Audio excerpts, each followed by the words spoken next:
সোমবার 12টা নাগাদ Cooch Behar medical college ও হাসপাতালে এমএসভিপি দফতরের সামনে বিক্ষোভ নিরাপত্তা কর্মীদের।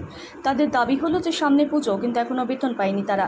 4 মাস যাবত তাদের বেতন বন্ধ হয়ে আছে। বেতনের কথা বললেই বলা হয় স্বাস্থ্য ভবন থেকে ক্লিয়ারেন্স আসলেই তাদের বেতন দেবে।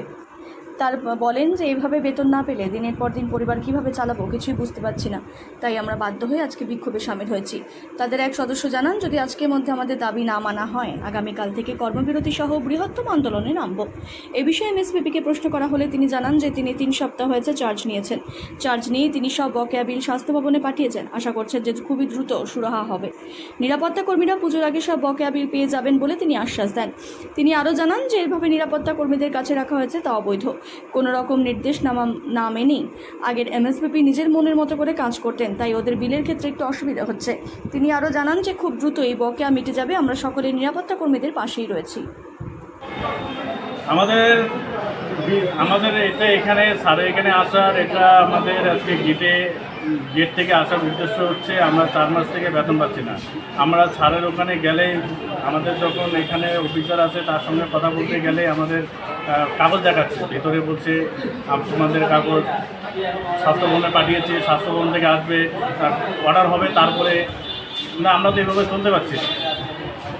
আজ আপনারা মূলত কি দাবি নিয়ে এখানে বিক্ষোভ দেখাচ্ছেন? আমাদের বেতন নিয়ে, আমাদের বেতন মাইনার ঠিক মতো হোক, আমাদের বেতনটা ক্লিয়ার হোক, আমরা এই দাবিটাই এখানে রাখছি।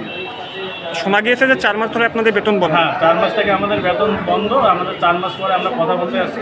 এখন আমাদের কাজ দেখাচ্ছে সেই 1 বছর থেকে আমরা যখনই স্যারের এখানে আসি, আমরা উপর মহলে যে আছে তার কাছে আসি, সে আমাদের কাগজ দেখিয়ে গেছে। ইনি আসছেন স্যার, ইনিও তাই বলছেন যে তোমাদের কাগজ স্বাস্থ্যভবনে পাঠিয়েছে, স্বাস্থ্যভবন থেকে আসবে, অর্ডার হবে, তারপর।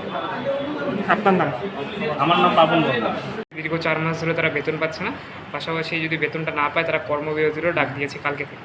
কী বলবেন বিষয়টা নিয়ে? আমি 3 সপ্তাহ হয়েছে এই এমএসবি চার্জ জয়েন করেছি।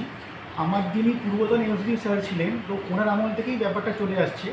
প্রায় 3 বছর ধরেই এই সমস্যাটা, এবং উনি আমি যেটা জানতে পেরেছি, কোনো গভর্নমেন্ট অর্ডার ছাড়া উনি সিকিউরিটি এক্সটেনশন দিয়েছেন আর কি, যেটা মানে অবৈধ বলা হয়। তো যার জন্য এই সমস্যাটা শুরু হয়েছে, মানে এটা অনেক দিন আগে থেকেই সমস্যা। আমি তো সবে 3 সপ্তাহ চার্জ নিয়েছি। তো আমি যেদিনকে জয়েন করেছি তারপরের দিনই আমি E-5 স্বাস্থ্যভবনে পাঠিয়েছি, এবং স্বাস্থ্যভবন থেকে আজকে এক্ষুনি খবর পেলাম যেটা অনুমোদন হয়ে গেছে।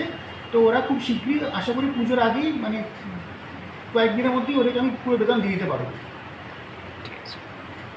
স্যার আপনার নাম? আমার নাম doctor Souradip Roy, MSB Coochbehar government medical college.